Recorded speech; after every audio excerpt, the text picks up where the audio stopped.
I started asking questions. And so because I wanted understanding, I went on a search. And that is how I came across Charlie Kirk. And it was through Charlie Kirk's content that I started watching Candace Owens, Brandon Tatum, and Terrence Williams. So through Charlie Kirk's content, I started listening to 3 other voices. All 3 of them were black, and all 3 of them were close with Charlie Kirk. And that is how I started listening to their content as well. But I have not ever, not once, heard Charlie Kirk say anything racist. Everything he said was spot on. Like, I can tell you that as a black person who's been black all my life. And I can tell you one thing for sure. What he was saying was straight up facts. It's just a lot of us don't want to hear it. And that's where the problem comes in, because we want to be stuck in this slave victim mentality, and it is so sickening. Aren't y'all tired? You ain't never been a slave a day in your life.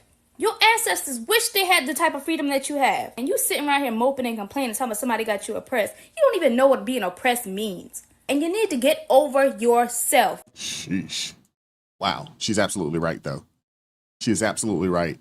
If the ancestors from those plantations back in the day had the ability to foresee the future of their people, they would be disappointed. They would be very disappointed. We're talking about people who were denied the opportunity to read and write, to learn, to even read the Bible. And yet we have black people that have turned away from the word of God, that don't go to church. Or we have preachers that are preaching this, black liberation theology. We have a swath of folks that just don't take their education seriously. They would be very disappointed. They would see that, they live in a country where they have all the opportunities at their fingertips and they're not taking advantage. They would be disappointed. You have too many people out here making money off of the grievances of their plight, not taking advantage of the situation that are right there in their face. Those people from back then would be disappointed if they could see it. They would be.